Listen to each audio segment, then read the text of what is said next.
Welcome to Butterflies of Wisdom, everyone. If I sound a little bit under a rock, that's because technology is having a bad day with me, and I'm trying to get a journalism degree, believe it or not. So technology is playing games with me, and so is my degree program. So if I sound a little bit under a rock, that's why. And so I have Dr. Denise. Dr. Denise is a child psychologist, and I'm going to let her take it away.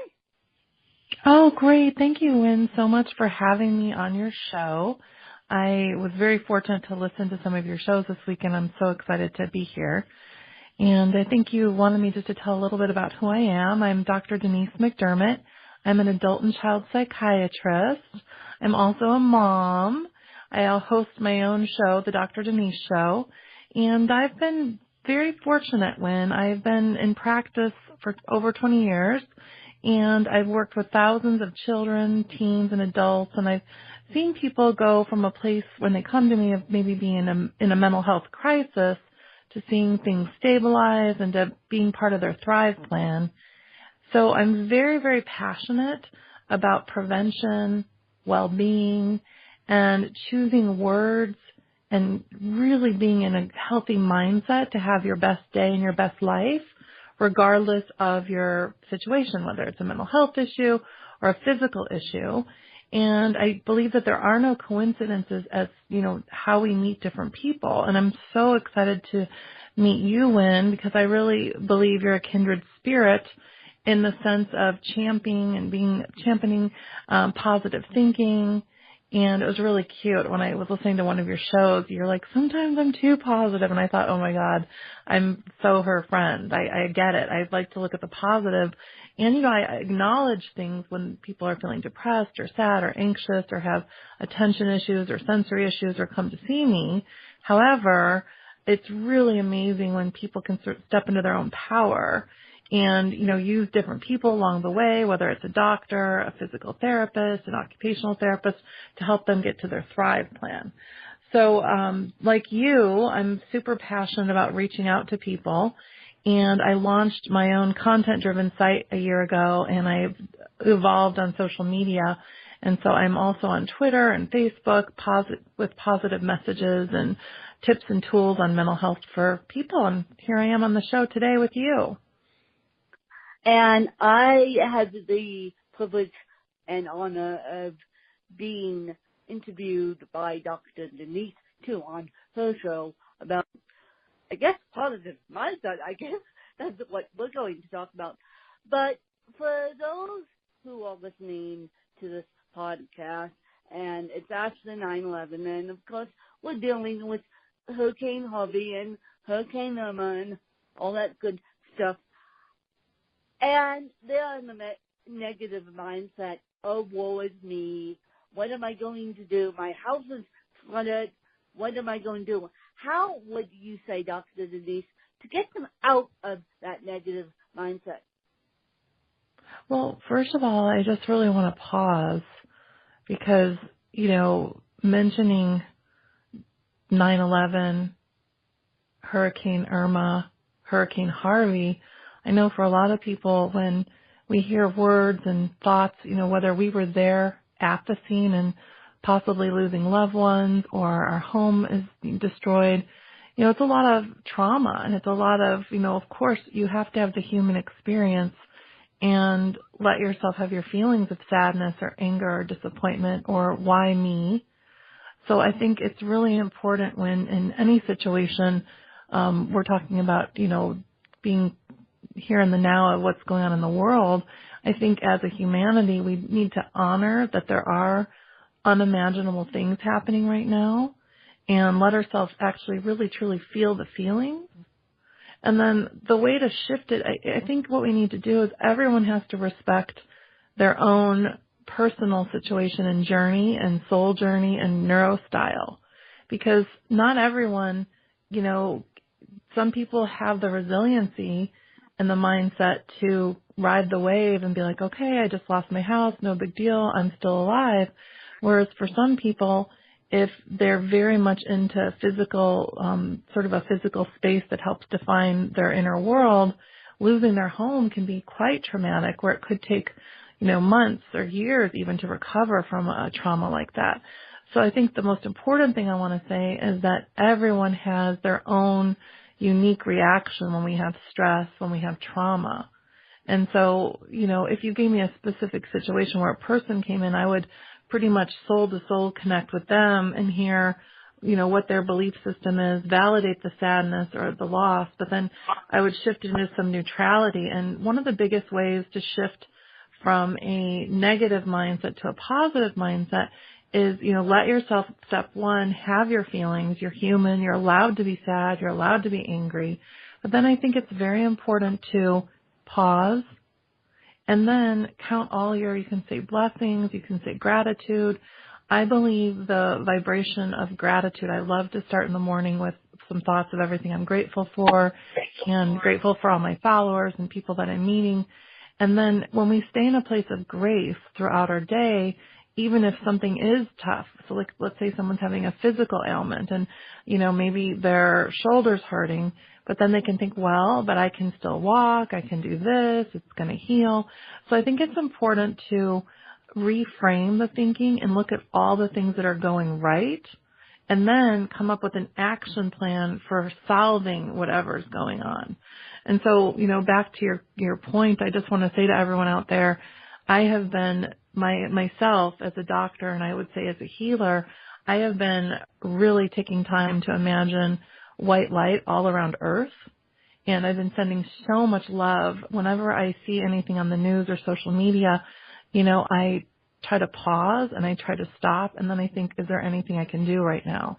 Can I call my dear friends in Houston, make sure they're okay?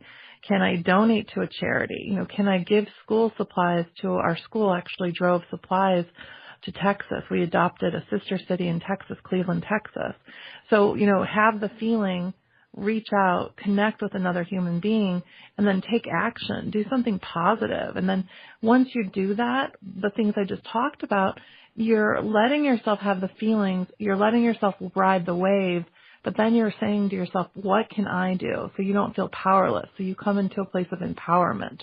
So that would be the way I would say to shift from sort of one mindset to another. But I just want to be super respectful to anyone that's listening to this that's lost their home or lost a family member, that I'm just sending you so much love and light. And always remember that even if we sometimes feel like we're alone, we're actually one humanity. We're one collective. And so that's also something that can be very comforting, to know that we all go through times in our life when there's suffering. And that's a beautiful way to say it. And now, Dr. Denise, what is your favorite podcast that you would recommend all my listeners listen to? And it doesn't have to be a doctor's podcast related. It just has to be any podcast. Well, I'm going to be really honest with you. I don't have tons of extra time to listen to a lot of podcasts. I was on the anxiety podcast. I like all podcasts that have to do with really like showing by example, being the change. Like I love listening to yours this weekend. I like Hay House material. I love where science meets spirit. So I would say I don't have a favorite podcast. It's more the themes and the messaging. I think it's such an important time in history that if we do have the good fortune of having time to listen to a podcast or create a podcast, it's for me personally as a doctor, I think it's so amazing to make a choice to find something that's going to inspire your soul. So I would say it's more the theme of what I would prefer to listen to. Well, I definitely agree. So it's more of the same aspects. And Dr. Denise, if you had to be educated by one person inside or outside your field, who would it be and why? Well, I actually would love to spend a day with Helen Keller. I am very much a believer in awareness and love and infinite possibilities. And I believe that she, as an individual, with all of her, I'm going to say, quote unquote, appeared disabilities, because to me, I feel like she accessed intuition and more of a direct connection to her soul and to God. And so I think it would be fantastic to have some time with Helen Keller and just really tap into the other ways of awareness and the ways that we learn and process the world. Well, that was a fabulous one. I didn't realize you would come up with them on from the disabled community. Geez. And where can people find you if they want to get a hold of you or if they want to get a hold of your podcast, which, yes, we are in the process of setting up my podcast with Dr. Denise, and so I'll give you guys a shout out to that one. Well, my Twitter handle is at Dr. Denise MD, DrDenisemD. And my show is the Dr. Denise Show, which is on my website, DrDeniseMD.com, DrDenisemD.com. It's also on iTunes, so it's the Dr. Denise Show on iTunes. And I'm also on Facebook at Dr. Denise MD, and I'm a little bit on Instagram. I'm mostly a Twitter and Facebook social media person. And Dr. Denise, before I let you go, I want you to ask me a couple questions that you have been curious about asking me. Well, absolutely. Well, one thing, though, when I thought one of the things you wanted to talk about a little bit on the show today was ADD and sensory issues. You had mentioned that. And that segues into the questions I'm going to ask you. Do you want me to talk a little bit about that? Yeah, I do. Okay, great. So for everyone listening, it's the beginning of the school year, and I'm a child psychiatrist. And so that means I went to medical school. A lot of times people, it's confusing psychology versus psychiatry. However, I do a lot of therapy, second opinion, and I do a full assessment, whether I work with 60% children and teens and 40% adults. And so when Wynn asked me to be on the show, one of the things she thought might be interesting is just talking about ADD and some sensory issues. And so I just wanted everyone to know that there's a lot of overlap. So if you're listening and you've got a child, a teen, or you're an adult who has issues with focus, issues with writing, procrastination, losing things, usually, it's a good idea if you're having troubles in school, like let's say it's report card time and the teacher's like, oh my goodness, little Johnny isn't focusing, he's not able to listen in class, he's not turning in his homework. It's really important, everyone, that you don't just jump to going to your pediatrician and saying, I think my kid has ADD, okay? Because we're living at a time, I think, when sometimes prescriptions, there is some data to say that we're actually not catching everyone with ADD, but it's more that it needs to be assessed in the proper way. And that is in my practice, and this is standard of care, it's a 2-hour assessment, 1 hour with the child, 1 hour with the parents. There's rating scales, you review report cards, and a lot of times there's an overlap. A lot of times kids may or may not have sensory issues, meaning they need to go see an occupational therapist, and they might have processing issues, which are getting in the way of their ability to transfer information over from their different brain hemispheres. And so there's a lot of reasons why kids can have focus issues or inattention. They can also have undiagnosed anxiety, depression, bipolar. And so I want everyone listening out there to remember that if your child or someone you love is suffering with some mental health issues, get great referrals from your pediatrician or primary care doctor so that there can be a complete assessment. Because I think a lot of times, and I don't know what your thoughts are on this, Wynn, a lot of times when people hear psychiatrist, they think, oh, I'm going to be put on medication. And for me as a doctor, that's just one tool in my toolbox. I love pointing people in the right direction. Like I think you need a neuropsych assessment, or I think you need an individual education plan. And so there's a lot more to having any focus issues or sensory issues. And I thought one of the questions, this segues in, first of all, before I ask you your questions, did you want to say anything about that, Wynn? I wanted to play devil's advocate here. Don't come up to your teachers here and say my child is ADHD. What do you think? Because by law, we're not allowed to diagnose your child. No, no, no, no, no, no, no, no, no way. Any teachers allowed to diagnose your child, public school or private school. So don't ask us what we think as educators. That's my piece about it. Right, but the piece that you can provide, and which I'm sure you filled out, and by the way, what grade do you teach? I am now teaching third grade music. I gave up teaching preschool as of May 2017.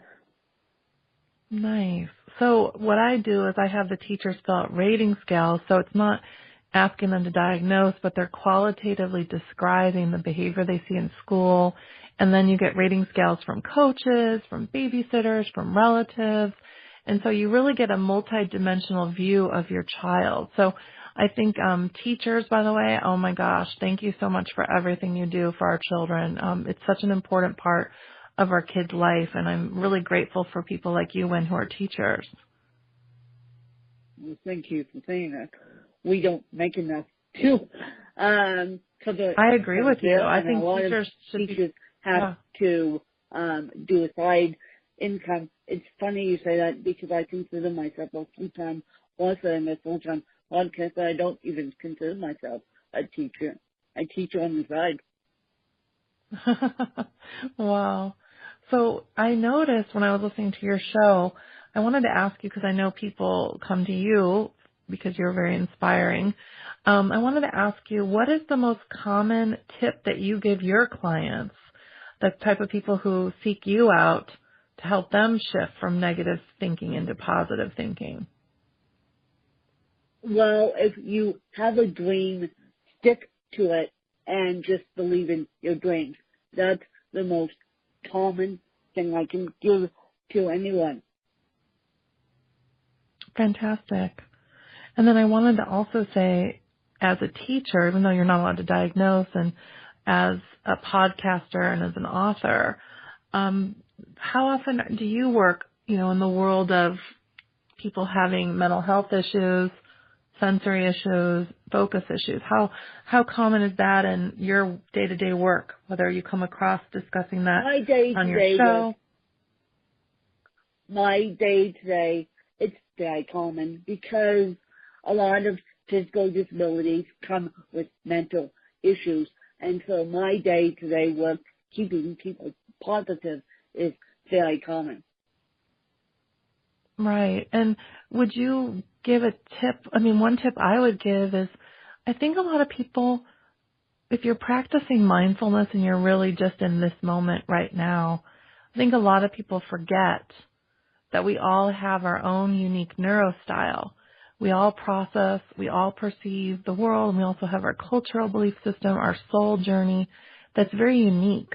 And so I think it's nice when we're in the moment meeting someone to pause and give someone a chance to express themselves to the best they can. I highly agree with that. I agree with that 100%.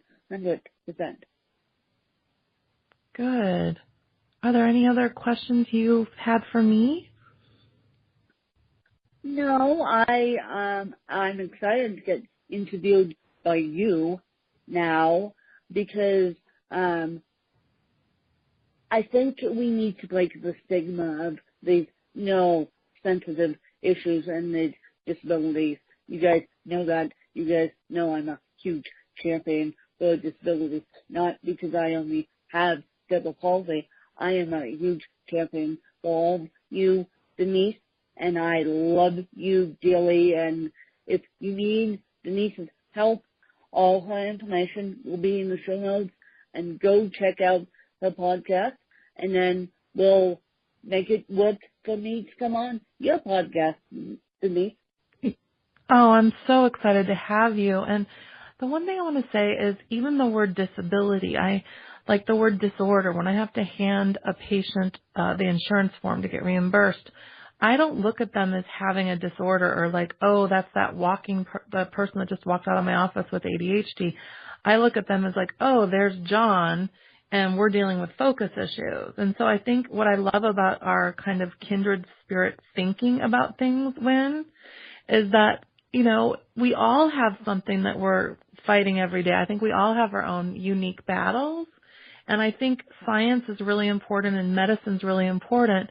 But I also think that the linear language, that we need to choose our words carefully when we're talking about ourselves. And I think one of your podcasts talked about your name being Wynn and how that affects and influences your mind. And so I really look forward to having you on my show so we can kind of carry on this discussion about the way we talk, think, and act about mental health and those with physical challenges.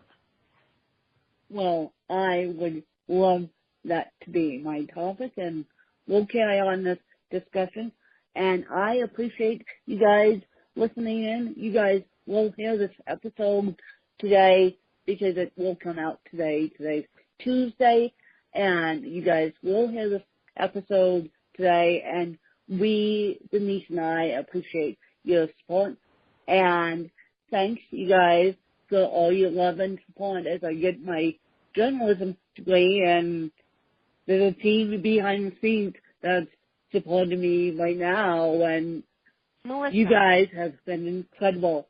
And so I would love to thank all my listeners for being incredible, and I would like to thank Dr. Denise. Thanks, you guys. Thanks, Wynn.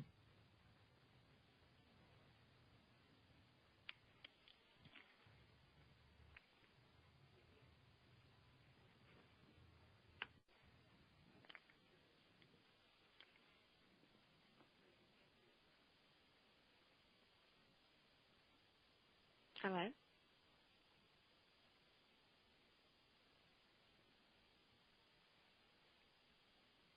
The host has joined the conference.